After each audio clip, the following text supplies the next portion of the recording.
it's always better. Where it's always better.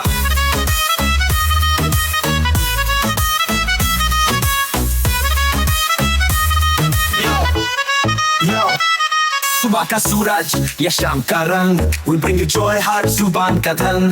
Community की बात हम हैं आपके साथ, let's spread the love, चलो मिल के साथ। Tune in, turn up, दिल से बात करो, रेडियो मानू ताकि गुरु FM के साथ चलो। Every voice counts, हर लम्हा यहाँ, चलो बात करके देखते हैं, let's all shine on। Yo, let's all go। सेहत की बात और dreams to share, Radio Manu 92 FM, we're always there. From unity to joy, we bring the light. Every word, every tune makes everything right. Listen up, it's time to unite. Radio Manu 92 FM, shining bright. Dill se suno, we love and care. चलो बात करके देखते हैं, let's take it there. So join me, come along for the ride. Radio Manu 92 FM, we're by your side. चलो बात करके देखते हैं, your voice, your guide.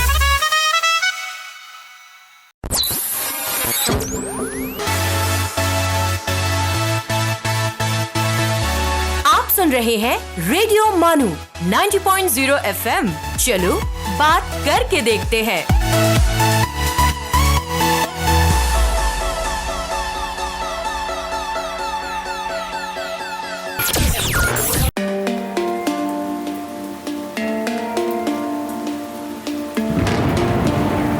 This is Radio Manu 90.0 FM presenting Earth Talks.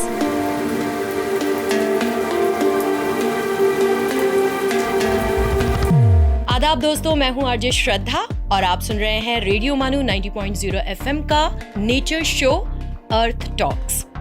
दोस्तों, India दुनिया में ground water का सबसे बड़ा यूजर है।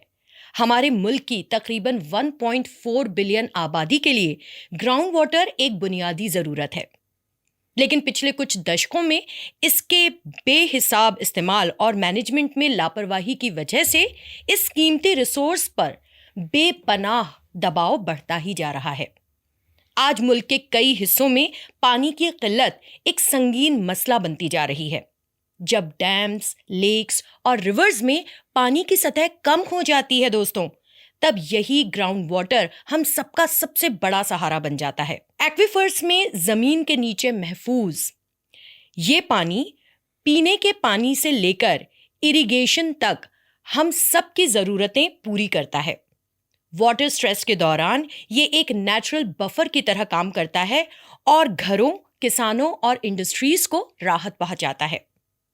नेशनल सैंपल सर्वे ऑफिस के 2023 के डेटा के मुताबिक अर्बन इंडिया में 38% से ज़्यादा लोगों को पाइप्ड वाटर फैसिलिटी की सहूलत दस्तयाब नहीं है दोस्तों। ये लोग पूरी तरह ग्राउंड वाटर पर मुनहसर हैं, मगर खासतौर पर गर्मियों के मौसम में ग्राउंड वाटर लेवल्स तेजी से नीचे जा रहे हैं।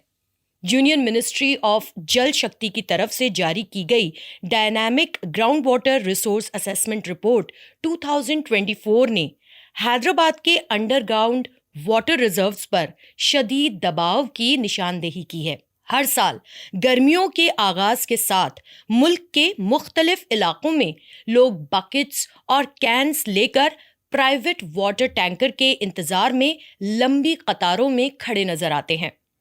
इस साल हीट वेव की शिद्दत ने इस सूरत हाल को और भी संगीन बना दिया है। आखिर ग्राउंड वाटर डिप्लीशन की असल वजूहात क्या हैं? इसके एनवायरमेंटल और सोशल इकोनॉमिक असरात कितने गहरे हैं और इस बढ़ी हुई पानी की किल्लत का मुस्तकबिल में क्या असर पड़ सकता है? इन तमाम अहम मौज़ूआत पर गुफ्तगू के लिए आज हमारे स्टूडियो में मौजूद है एनवायरमेंटल एक्सपर्ट प्रोफेसर एस मकबूल अहमद साहब। प्रोफेसर साहब, आपका एक बार फिर रेडियो मनु में दिल इस्तकबाल है। थैंक यू, बहुत शुक्रिया। तो सर, बातों का सिलसिला शुरू करते हैं। बिल्कुल सही। सबसे पहले हमारे लिसनर्स को आप बताइए कि ये ग्राउंड वाटर असल में होता क्या है, इसकी अहमियत क्या है और एक्वीफर्स किसे ने कहते हैं? बिल्कुल सही जी। देखिए, water stored beneath the earth surface in soil okay. Is called ground water, जी। जिसको हम लोग जमीनी पानी कहते हैं। हम्म यानी जमीन के अंदर जो पाया जाने वाला पानी ये जमीनी पानी है, and it is naturally a fresh water. And groundwater is present everywhere. जी। Everywhere it is present. Only those areas where extraction is very high, in those areas you may not found good amount of groundwater. Okay. But in the rest of the places, no doubt groundwater is present. Is present. Yes, present. जी। Water table which is present beneath the soil, you know, ये कभी कभार क्या है बहुत deep और shallow level में पाया जाता है, और इसकी जो है क्या कहते हैं वाटर टेबल का ऊपर आना या नीचे जाना, ये तमाम जो है चंद फैक्टर्स के ऊपर डिपेंड होते हैं। जी। मिसाल के तौर पे अगर हेवी रेन्स हुए, समझ लीजिए, ड्यू टू हेवी रेन्स और मेल्टिंग ऑफ स्नो, दिस में cause water table to rise. Suppose what happens if you are pumping out water from the ground surface, exploitation is going on. Yes. Naturally what happens there, water level definitely falls down. Yes. तो इस तरह से rise होना, fall होना, ये इन वजूहात या factors की वजह से होता है। जी। अगर अब बात रही दूसरी बात, आपने फरमाया कि इसकी क्या अहमियत है, what is the significance of groundwater? No doubt groundwater is used as a drinking water. This is drinking purpose mainly. You can say drinking. Yes. But 55 to 60% of groundwater is used for irrigation purpose. Yes sir, because वहाँ पे भी हम saline water नहीं डालते। बिल्कुल। ये सबसे बड़ा जो परसेंटेज, जो हिस्सा हम कह सकते हैं, 55 to 60% growing for crops and irrigation purpose पे इस्तेमाल होता है जी। And some amount of water it is used for industrial purpose also. Yes. Okay, and even groundwater, you know, it is recharged in the lakes, rivers, even in the wetland also. Yes. Wetland. Yes sir. तो ये बहुत importance, या मैं कह सकता हूँ कि क्या अहमियत है पानी की।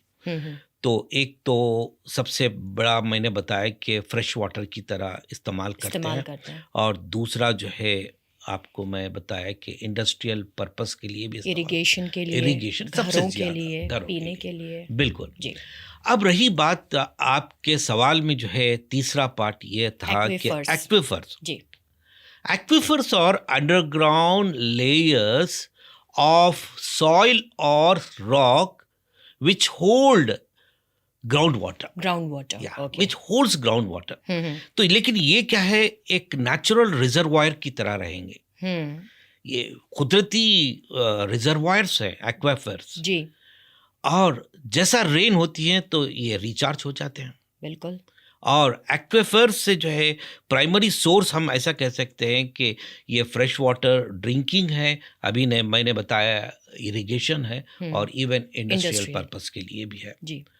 और बड़े बड़े जो इंडस्ट्रीज़ हैं, आपके सॉफ्टवेयर इंडस्ट्रीज़ हैं, उनके जो सर्वर्स हैं उनको कूल करने के लिए कई billion gallons of water. My God.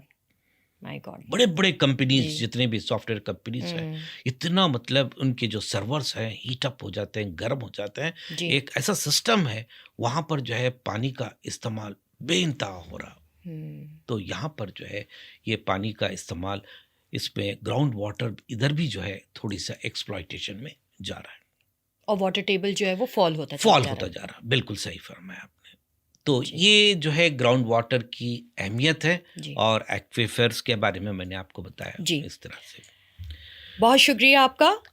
अगला सवाल जी आपसे पूछती हूँ, हमारे मुल्क में ग्राउंड वाटर लेवल्स के असेसमेंट कौन करता है? अगला सवाल मैं इससे जुड़ा हुआ है, ये इसलिए मैं पूछ रही हूँ कि कौन सी एजेंसीज या इंस्टीट्यूशंस इस काम की जिम्मेदारी निभाते हैं? अच्छा, देखिए, आप अपना इंट्रो में खुद ही बता दिया, बहुत बढ़िया इंट्रो आप बताएं, और उस इंट्रो में खुद बता दिए कि एक्चुअली या it is a work of union ministry जल शक्ति, जल शक्ति का आपने खूब बयान दे चुके हैं वहां पर।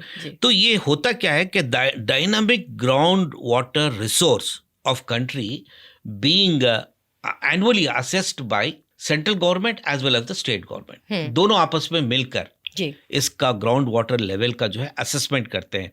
अब ये जो सेंट्रल ग्राउंड वाटर बोर्ड है, सेंट्रल ग्राउंड वाटर CGWB कहते हैं, central ground water board, in association with the state, they assess dynamic groundwater levels of every state separately. Every state. क्योंकि सेंटर तो एक ही है। सेंटर क्या करता है, हर स्टेट से जुड़कर वहाँ की उस स्टेट की, उस रियासत की जो है ग्राउंड वाटर लेवल का असेसमेंट करता है। अगर हम देखते हैं 2025 का जो रिपोर्ट है, इसका जो असेसमेंट रिपोर्ट है, ये बताता है कि total annual ground water recharge, जो रिचार्ज हुआ in the country it is 448.52 billion cubic metres. It's like huge amount. या ह्यूज अमाउंट। अब मिसाल के तौर पे क्यूबिक मीटर मैं बता दूंगा कि 1000 लीटर का मतलब उतना वॉल्यूम में जो है वाटर को स्टोर करता है। तो आप अंदाजा लगाइए, जमीन में जो है 448.52 बिलियन क्यूबिक मीटर वाटर, ये तो रिचार्ज हो रहा है, लेकिन एक्सट्रैक्शन कितना हो रहा, एनुअल एक्सट्रैक्ट। तो अगर ये जो फर्दर टोटल जो एनुअल एक्सट्रैक्शन ग्राउंड वाटर का जो हो रहा है, ये एंटायर कंट्री जो लास्ट ईयर की मैं बता रहा हूँ 2025 की बात कर रहा हूँ मैं, जो एक्सट्रैक्शन हो रहा है ये तकरीबन 247.22 BCM, that is billion cubic metres. तो अंदाजा लगे 448 मैंने बताया, 450 मान के चलिए, यहाँ पर जो है 250 लगा लूं, तो इसका मतलब 450 तो फिगर है उधर, 250 जो है ना एक्सट्रैक्शन हो रहा, बचा मोर देन हाफ, तो बचा कितना है 150। तो 150 जो बिलियन क्यूबिक मीटर वाटर जो है ना जमीन के अंदर है, एक्सट्रैक्शन ज्यादा हो रहा है। Extraction for what purpose it is, this is for irrigation, again for domestic purpose as well as for industrial purposes. अगला सवाल मेरा है कि ग्राउंड वाटर मैनेजमेंट के हवाले से हम अक्सर सेफ, क्रिटिकल और ओवर एक्सप्लॉइटेड एरियाज की टर्म सुनते हैं। इन कैटेगरीज को किस बुनियाद पर तय किया जाता है? जी, ये बहुत अच्छा सवाल है आपका। सेंट्रल ग्राउंड वाटर बोर्ड के चंद गाइडलाइंस है, central ground water board, they have prescribed some guidelines, उनके मुताबिक regions extracting less than 70% of the water, अगर जिस जमीन पर जिस एरिया में 70% से कम वाटर एक्सट्रैक्शन हो रहा, तो उन एरियाज को सेफ एरियाज कहेंगे। जी हाँ, क्योंकि वहां से उतना वाटर टेबल जो है वो उतना फॉल नहीं हो रहा है। That is 70%, that is safer zone. Suppose areas extracting 71 to 90% of water, those areas are referred as critical, semi critical, 91 to 100%. Suppose 70 to 90%. 70 to 90%. 71 to 90%. Correct. 71 to 90% semi-critical. And another third, suppose 90 to 100% अगर extraction हो रहा, तो वो तो critical माना जाएगा, वो तो क्रिटिकल होगा। अगर फर्ज करो 100% से ज्यादा, सपोज इन द एरिया 100 से मोर देन % एक्सट्रैक्शन हो रहा, तो those areas are referred as over exploited. So you can categorise safer zones, second is semi-critical, third is critical and over-exploited. तो हमें कह सकते हैं कि हिंदुस्तान में कई जगहों पे ग्राउंड वाटर का जो लेवल है ये बहुत तेजी से गिरता जा रहा है, ओवर एक्सप्लॉइटेशन के लेवल या क्रिटिकल स्टेज में आ चुके हैं। प्रोफेसर साहब, रिपोर्ट्स में ये कहा जा रहा है कि भारत के बड़े शहरों में हैदराबाद ग्राउंड वाटर डिप्लीशन के मामले में सबसे ज़्यादा मुतासर मेट्रोपॉलिटन सिटीज़ में शामिल हो चुका है। क्या ये बात दुरुस्त है? और अगर हाँ तो इसकी संजीदगी को आप कैसे जी हाँ, लेंगे? ये बहुत सही आपने फरमाया कि हिंदुस्तान के तमाम मेट्रोपॉलिटन सिटीज में हैदराबाद का नंबर शामिल आ गया है। लोग कहते थे कि पहले बेंगलुरु का नंबर, अब हैदराबाद का नंबर भी आ चुका तो है। दोस्तों लेकिन कहीं हमारा नंबर आ जाता है तो खुश होने की बात होती है, यहाँ पे कोई खुशी की बात नहीं ये है। थोड़ी लॉटरी लगी है कि खुश होने के लिए, ये तो हमें संजीदगी से सोचना पड़ेगा कि हैदराबाद पूरी तरह से अफेक्टेड है ग्राउंड वाटर लेवल में comparatively Bombay as well as your Mumbai metropolitan cities. देखिए, in terms of ground water depletion I can say in Hyderabad districts nearly 15 mandals and other districts of Telangana, 16 mandals are categorized as critical and overexploited. ओहो, This is very important. Yes sir. यानी Hyderabad district, एक Hyderabad district की मैं बात कर रहा हूँ, सिर्फ हैदराबाद की बात, सिर्फ हैदराबाद डिस्ट्रिक्ट में 15 mandals and other districts of Telangana, nearly 16 mandals are called as, means those areas are referred as critical overexploited. critical and overexploited.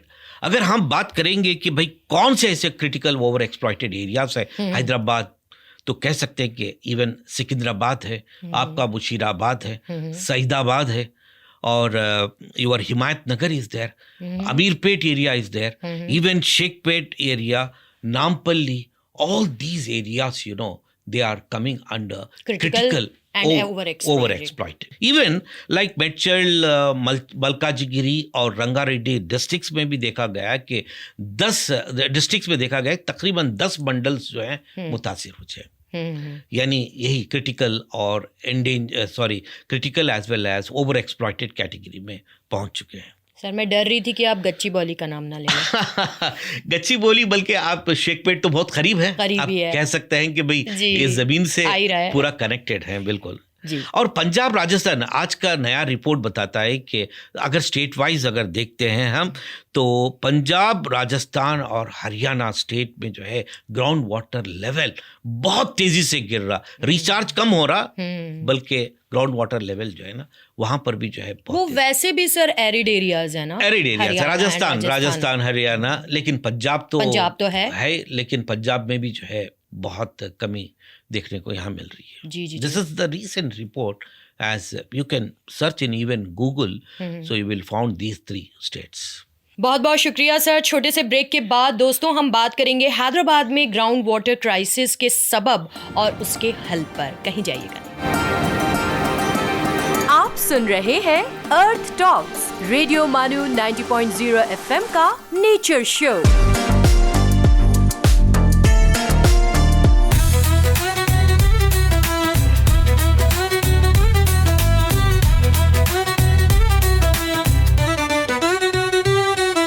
You're listening to Radio Manu 90.0 FM, a community radio station. So join the wave, come along for the ride. Radio Manu 90.0 FM, we're by your side.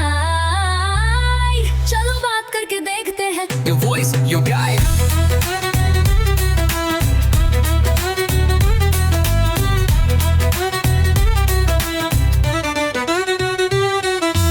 This audio has been generated through AI.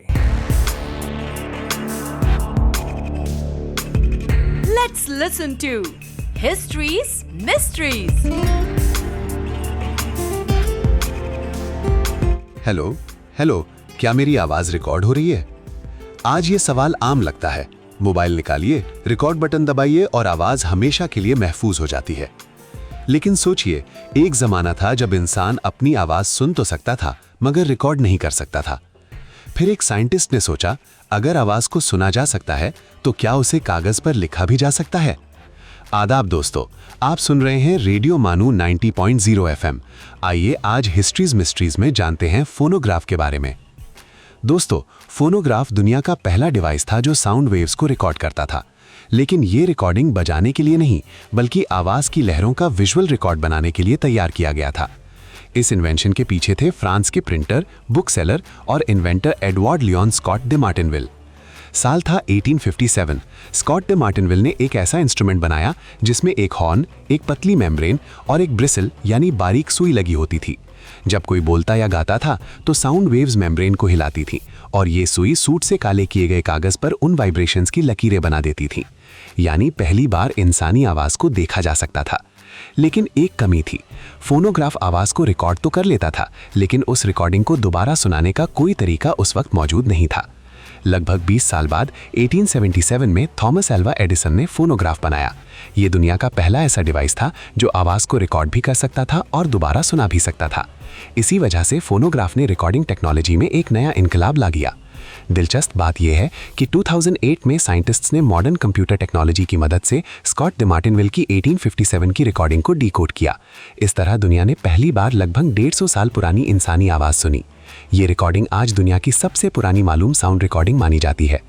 आज podcasts, radio broadcasting, music recording, voice notes और artificial intelligence की voice technology, इन सब की बुनियाद उन्हीं पहले experiment से जुड़ी हुई है जो 19वीं सेंचुरी में शुरू हुए थे। तो दोस्तों, फोनोग्राफ सिर्फ एक मशीन नहीं था, ये इंसान की उस जिज्ञासा का नतीजा था जिसने पहली बार हवा में बिखर जाने वाली आवाज को हमेशा के लिए महफूज करने की कोशिश की। दोस्तों, आज के हिस्ट्रीज मिस्ट्रीज में फिलहाल इतना ही।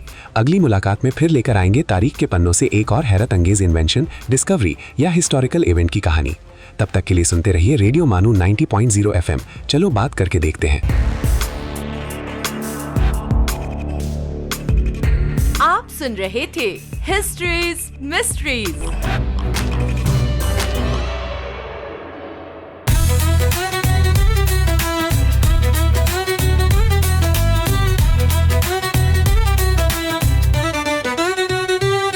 For sales, marketing and brand promotions, write to us on Radio Manu at manu.edu.in. So join the wave, come along for the ride. Radio Manu 90.0 FM, we're by your side. चलो बात करके देखते हैं. Your voice, your guide.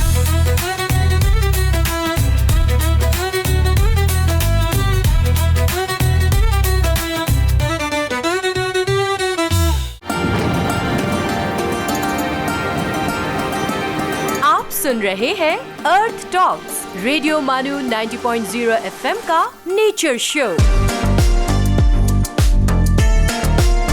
Break के बाद एक बार फिर आप सभी का खैर मकदम है अर्थ टॉक्स में। हमारे साथ मौजूद हैं प्रोफेसर एस मकबूल अहमद साहब। अच्छा सर, ग्राउंड रिपोर्ट्स और सर्वेज ये दिखाते हैं कि हैदराबाद सिटी में ग्राउंड वाटर लेवल मुसलसल नीचे जा रहे हैं। इस सूरत हाल को कंट्रोल करने के लिए कौन से प्रैक्टिकल और लॉन्ग टर्म मेजर्स अपनाए जाने चाहिए? देखिए, हैदराबाद में अगर देखा जाए, गुज़िश्ता साल जो है तकरीबन 900 से लेके 1000 मिलीमीटर की बारिश हुई थी। ये कम नहीं है, अच्छी खासी बारिश। जी हाँ, बहुत बारिश हुई थी। लेकिन ये मैक्सिमम होता क्या है, ये जो बारिश का पानी जो है, instead of seeping into the soil, ये ड्रेन्स में चले जा रहा। That is the big problem. Even reports says hardly 15% of city is equipped with rainwater harvesting recharge pits. Which is very less. 15% बहुत कम रिचार्ज पिट्स हैं जी। अब सिटीज़ में अक्सर, हैदराबाद ही नहीं है, मैं बता रहा हूँ, मेट्रोपॉलिटन सिटीज़ पे जो है ना, ये जो सरफेस जो होता है ज़मीन का, इम्परवियस मतलब ज़मीन में पानी अब्जॉर्प्शन नहीं होता, कंक्रीट होता है, एसफॉल्ट से बना होता है, जिसकी वजह से जो है पानी रनअवे वाटर हो जाएगा। जैसे पानी बारिश का गिरा और रनअवे वाटर बह जाएगा, लेकिन it is not percolating into the deeper part of the soil. तो बड़े बड़े सिटीज़ में हम यही देखते हैं कि ये जो इम्परवियस सरफेसेस बहुत ज़्यादा देखने को मिलते हैं। और हैदराबाद जो जहाँ बचा हुआ है सिटी, ये तो रॉकी एरिया है, वैसे ही रॉकी है। तो अब आप ये कह सकते हैं कि हैदराबाद सिटी में जो है, ये बहुत बड़ा चैलेंजिंग एस्पेक्ट है कि वाटर जज्ब हो पानी मतलब ज़मीन में, ये थोड़ा सा मुश्किल काम है। लेकिन मैं एक बात कहूँगा, जो ब्लू जोन्स हैं जिसको हम इससे पहले भी जिक्र कर चुके हैं, Yes, blue blue zones, areas, blue green zones, areas. That is green area. Green is related with vegetation, plantation, but blue zones specially water bodies.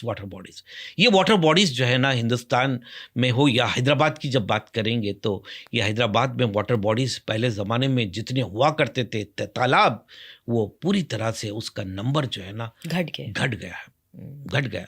Even national remote sensing agency report, Remote Sensing Agency report says that between 1979 to 24, between 1979 to 2024, lake areas in Hyderabad city shrunk to 61%. Oh God, that's इतना- too high. हाँ, इतना कम हो गया है। मतलब आप अंदाज़ा लगा सकते हैं कि 1980 के करीब, मतलब 1979 की बात कर रहा हूँ, अब मान के चलिए 1980 समझ लो, इधर 20 इयर्स, इधर 24 साल, 40 साल के मुद्दत में जो है, आप 40 साल के पीरियड में आप देख सकते हैं कि कितना, मतलब 61% जो है ना श्रिंकेज हो गया पूरा का पूरा। और मैं ये भी बताऊंगा कि 185 ऐसे नोटिफाइड लेक्स थे हैदराबाद में, उनमें जो है 40 लेक्स पूरी तरह से ड्राई अप हो गए। 185 lakes were notified, but 40 lakes dried up. बड़ा हमें बड़े संजीदगी से, बहुत ही सीरियस मैटर है, इसको हम बहुत कह सकते हैं कि गंभीर से हमको सोचना पड़ेगा। सर, इसमें मुझे जो एक बहुत ही एक लेमैन वाली बात जो मैं कहना चाहूँगी कि पहले हम लोग जहाँ रहा करते थे तो सामने भी अगर बिल्डिंग होती थी तो बीच का जो एरिया होता था, it used to be like normal, मतलब वहाँ पे रोड नहीं होती खुला थी, रहता था, रोड्स नहीं होती थी, वाटर एब्जॉर्प्शन होता था, थोड़ा बिल्कुल, कीचड़ हमको बर्दाश्त करना पड़ता था 2-3 महीनों के लिए, बिल्कुल, लेकिन बारिश हो जाया करती थी, 100% एब्जॉर्प्शन हो जाया करता था। लेकिन अब हम लोग भी तो नहीं चाहते हैं ना कि जूते चप्पल खराब हो। अब देखिए, जैसा आपने फरमाया, इवन बड़े बड़े जो अपार्टमेंट्स होते हैं जी, गेटेड सोसाइटी है, पूरी तरह से पूरे सरफेस को इम्परवियस बना देते हैं, पूरा रोड्स और कंक्रीट बना देते हैं। आप सोचिए, हमारे पुराने ज़माने में हम जहाँ अपने गांव में रहा करते थे, अगर 200-300 स्क्वायर यार्ड की जगह है, उसमें 100 स्क्वायर यार्ड में घर बना लेते, आपस का पूरा खुला रहता था। खुला रहने की वजह से क्या है, पानी जज्ब होता था तो रिचार्ज होता था। लेकिन वो इसलिए घर घर में कुएं होते थे, बोरवेल छोड़ दीजिए, कुएं हुआ करते थे। बिल्कुल, एग्जैक्टली, ये बहुत सही फरमाया। कुएं जो है पहले ज़माने में हर घर में जो है कुएं आपको नजर आते थे जी। लेकिन अब जैसा मैंने बताया ना, इंसान मतलब हवस के माने, लालच के माने जो है, अब खूबसूरत दिखना है बिल्डिंग और अपार्टमेंट्स, तो इसलिए जो है कंक्रीट या इस तरह से मिट्टी को पूरी तरह से ख़त्म करके अपार्टमेंट्स खड़ा करते रहे। और लेक्स जो होते हैं, ब्लू जोन एरियाज, मैंने कहा ना आपको, ब्लू एरियाज, लेक्स पर जो है आजकल बिल्डिंग्स आ जा रहे हैं। देखिए, लेक्स मैं खुद अपनी आंखों से देखा हूँ। एक छोटा सा तालाब था जहाँ मैं रहा करता था, वहाँ पर ट्रक से मिट्टी 4-5 ट्रक्स आते हैं और किनारे में जो है ना मिट्टी डालकर बंद करते हैं और एरिया को अपना दिखा लेते हैं कि रजिस्टर्ड एरिया है। सो दैट इज एनक्रोचमेंट, इस तरह से। और जो लो लाइंग एरियाज जो होते हैं, लेक्स, अब इन लेक्स पर बड़ी बड़ी इमारतें खड़ी हो गई।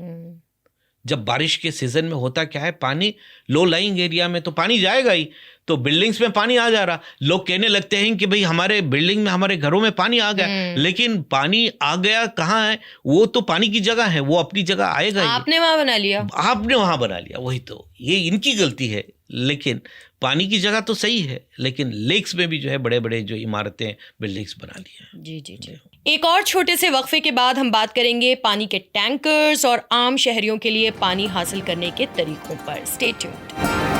You are listening to Earth Talks, Radio Manu 90.0 FM's Nature Show.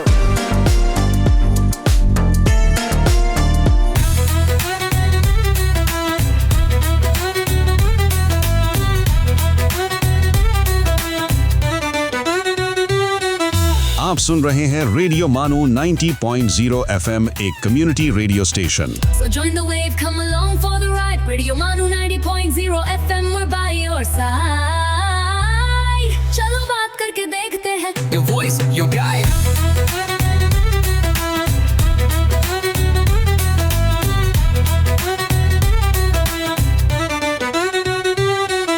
This audio has been generated through AI.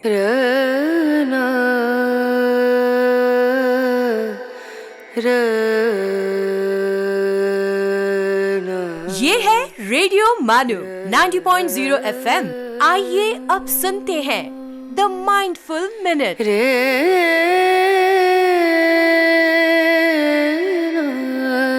The difference between the almost right word and the right word is really a large matter. It's the difference between the lightning bug and the lightning. Mark Twain.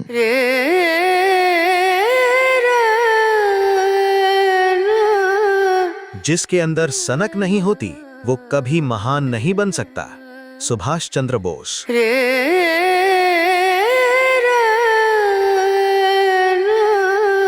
अपने किरदार को इतना बुलंद बनाओ कि लोग तुम्हारी मिसाल दें। मशहूर Kaul. This is Radio Manu 90.0 FM. You were listening to the Mindful Minute.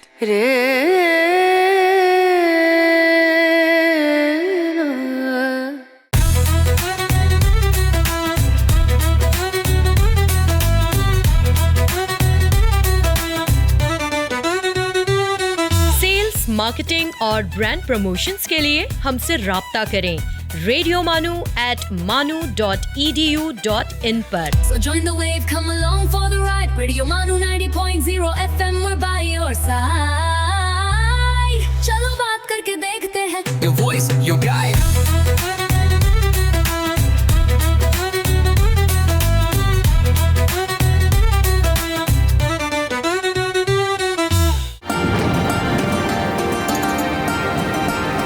You are listening to Earth Talks, Radio Manu 90.0 FM's Nature Show. Welcome back to Earth Talks. Professor साहब, आपसे मेरा अगला सवाल। हर साल गर्मियों के मौसम में पानी की किल्लत बढ़ती जा रही है। बिल्कुल। और इसी के साथ प्राइवेट वाटर टैंकर सर्विसेज की डिमांड भी कई गुना बढ़ गई है। आप इस ट्रेंड को किस नजरिए से देखते हैं? क्या ये ग्राउंड वाटर क्राइसिस की एक वार्निंग साइन है? बिल्कुल 100%। ये तो वार्निंग साइन है ही है। जैसा अप्रैल, मई और जून का महीना शुरू होता है तो हिंदुस्तान के कई रियासतों में ये पानी की किल्लत आपको देखने को मिलती है। और मई जून में तो मैं तो कहूँगा कि जब पानी की किल्लत शुरू होती है तो वाटर टैंक्स ये भरपाई यानी बफर की तरह काम कर रहे हैं, ये भरपाई कर रहे हैं जी। Hyderabad alone, I can say in Hyderabad alone, last 2 months, May and June, this June, nearly 15 to 16,000 water tanks were roaming in the city. Only in Hyderabad city. 15,000 से 16,000 वाटर टैंकर। रात को मैं अपने अपार्टमेंट में सोता हूँ तो रात को जो है टैंकर की आवाज़ आ रही है, गली गली में टैंकर की आवाज़ आ रही है। तो ये जो प्राइवेट टैंकर्स और गवर्नमेंट के भी हैं, इसमें 2 तरह के हैं।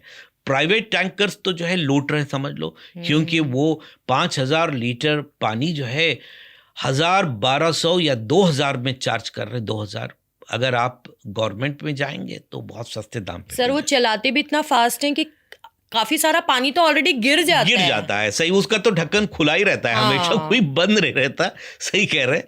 अब रास्ते से जो है पानी का टैंकर गुजर गया पता चल जाएगा, क्योंकि रास्ता तमाम जो है रास्ते में पानी गीला होते जाएगा। तो इस तरह हैदराबाद का जो सिचुएशन स्पेशली ड्यूरिंग ए मई जून में जो है ये देखने को मिला कि वाटर टैंकर्स हर जगह सिटी में जो है मेन रोड्स पर हो, गलियों में जो है आपको कई सारे वाटर टैंकर्स मिले हैं। तो ये गवर्नमेंट और प्राइवेट दोनों वाटर टैंकर्स हैं। लेकिन अब रही बात गवर्नमेंट वाटर टैंकर्स में, थोड़ा सा हम रिलाई कर सकते हैं जी। पानी की क्वालिटी पर बिल्कुल। हाँ, लेकिन प्राइवेट टैंकर वाला पानी कहाँ से ला रहा, वो कोई कौन सी गारंटी है? कोई तालाब से ला रहा, डायरेक्ट ले रहा वो पानी, और कितना पोल्यूटेड है वी डोंट नो ना। तो that is a big problem. तो और चार्ज भी तो ज़्यादा कर रहे हैं, बिल्कुल। और उसी तरह से क्वालिटी ऑफ वाटर भी जो है ठीक नहीं। बजाय इसके कि हम वो दोनों हाथों में बाल्टियां लेकर जाएं, पूरे साल अगर थोड़ा जी सा हाँ। जज्ब करें और थोड़ा कम इस्तेमाल करें। हाँ बिल्कुल सही सही सही फरमाया। डॉक्टर साहब, मेरा आपसे आखिरी सवाल, जी। अगर किसी आम शहरी को पानी की जरूरत हो तो वो गवर्नमेंट एजेंसीज के जरिए वाटर टैंकर कैसे बुक कर सकता है? क्या आप इसका प्रोसीजर और अवेलेबल ऑप्शंस हमारे व्यूअर्स के लिए वाज़ेह कर this is very good question for public. आम इंसान के लिए ये अपना जो शो तमाम लोग जो भी देख रहे हैं सुन रहे हैं वो लोग नोट कर लें कि अगरचे ये, क्योंकि मुझे खुद एक्सपीरियंस हुआ है, मैं खुद भी जो है वाटर टैंकर को जो है गवर्नमेंट से जो है बुक करा हूँ। तो उसके लिए क्या है, एक गूगल सर्च में जाकर आप HMWSSB को टाइप करना पड़ेगा। HMWSSB यानी Hyderabad metropolitan water supply and sewerage board. दोस्तों नोट कर लीजिए। This is acronym. Okay. This is acronym of HMWSSB. तो Hyderabad metropolitan water supply sewerage board. अगर आप गूगल सर्च में इसको आप टाइप करके क्लिक करेंगे तो वहां पर दो ऑप्शन आएंगे, यानी दो मतलब बॉक्सेस आएंगे, नॉट बॉक्सेस, बहुत सारे ऑप्शंस आएंगे। उसमें आपको बुक वाटर टैंकर एक ऑप्शन भी रहेगा। तो you have to click on book water tanker. So whenever you click book water tanker, two windows will be open there. Enter your CAN number and registered mobile number. Okay. So you may ask, what is CAN number? CAN is customer account number. अच्छा. So every building will be having its own identity number. Okay sir, ये अच्छा हुआ आपने मुझे वाज़ेह किया, मुझे लगा can का भी नंबर जैसा CAN means that is customer account number. Customer account. जैसे कि मेरी बिल्डिंग है, बिल्डिंग जैसा कि मैं कोजी रेजिडेंसी में रहता हूँ। अब कोजी रेजिडेंसी की इस बिल्डिंग का नंबर है CAN नंबर, आइडेंटिटी नंबर है, उसको फिल करना पड़ेगा और registered mobile. Whenever you click on this, 1 OTP will be generated.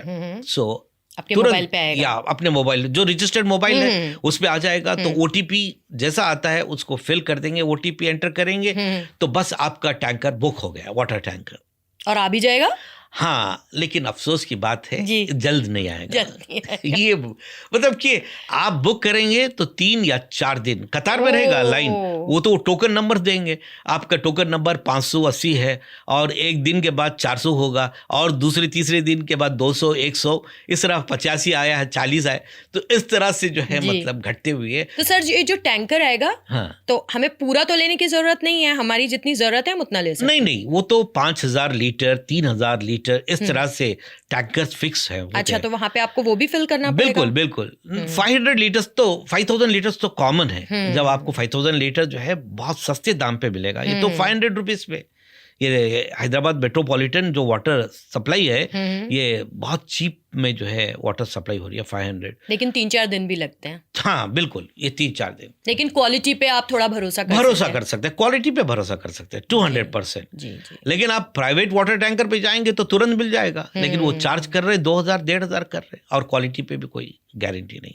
ये तो बहुत ही मुफीद जानकारी आपने दी, लेकिन मैं बस यही उम्मीद रखती हूँ हमारे दर्शकों से कि और हमारे सुनने वालों से कि इस तरह की नौबत ही ना आए, हमें उस तरफ भी कदम उठाने पड़ी। सही कह रहे हैं आप। हाँ, लेकिन पानी जो है फिर से मेरे दिमाग में आता है कि पानी एक कुदरत की दी हुई बहुत बड़ी दौलत और नियामत है, इसको ज़ाया भी ना करें। लेकिन अगर हम खरीद कर पी रहे हैं तो सोचने वाली बात है। ये तो फ्री मिल रहा है पानी, ये तमाम चीज़ें जो है बेसिक एमिनिटीज़ है, बेसिक रिक्वायरमेंट है, पानी तो फ्री होना चाहिए। लेकिन आज के तारीख में हम पानी को खरीद कर पी रहे हैं, ये तो बहुत ही मतलब संजीदगी से सोचना है। डिमांड और सप्लाई को हम ही ने तो इम्बैलेंस किया है, करना ही पड़ेगा। हाँ, करना पड़ेगा। लेकिन आप सोचिए, हम पानी को आज के तारीख में खरीद के पी रहे हैं, क्या हवा के लिए भी, क्या प्योर ऑक्सीजन एयर के लिए भी खरीदना पड़े?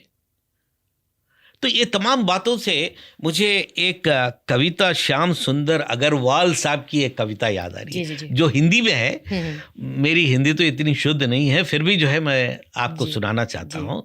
ये एक कविता जो है उन्होंने जो लिखा है पानी के बारे में, लिखते हैं कि सदा हमें समझाए नानी, सदा हमें समझाए नानी, नहीं व्यर्थ बहाओ पानी, हुआ समाप्त अगर धरा से, हुआ समाप्त अगर धरा से, मिट जाएगी ये जिंदगानी। जी। हुआ समाप्त अगर धरा से, धरती से अगर पानी खत्म हो जाएगा तो मिट जाएगी ये जिंदगानी। और चंद पंक्तियां ऐसे हैं, मैं थोड़े स्किप कर रहा हूं, आगे बता रहा हूं आपको। हरी भरी जहां होती धरती, हरी भरी जहां होती धरती, वहीं आते बादल उपकारी। बिल्कुल वहीं आते बादल उपकारी, खूब गरजते खूब चमकते।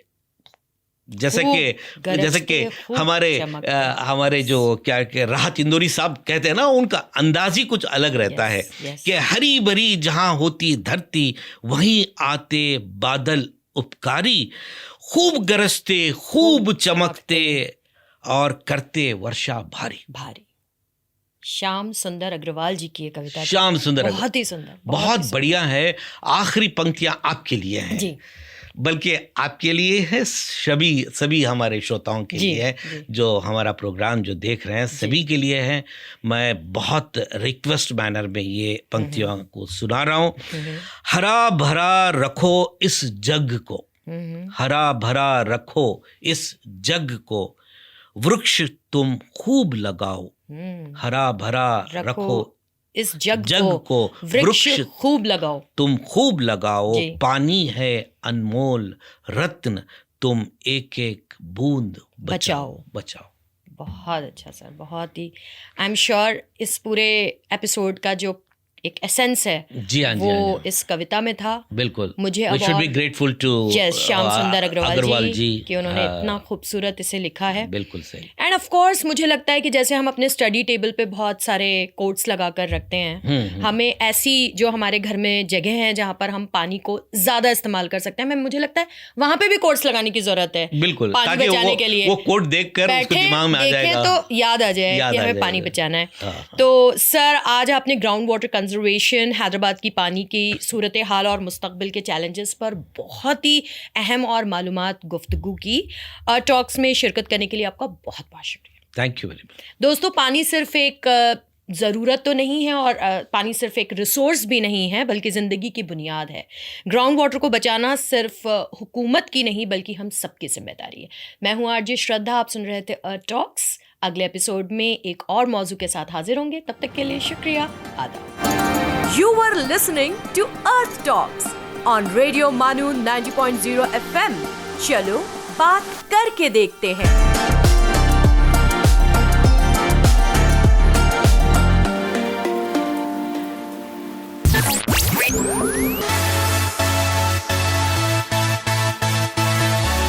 ये है रेडियो मानू 90.0 FM। चलो बात करके देखते हैं।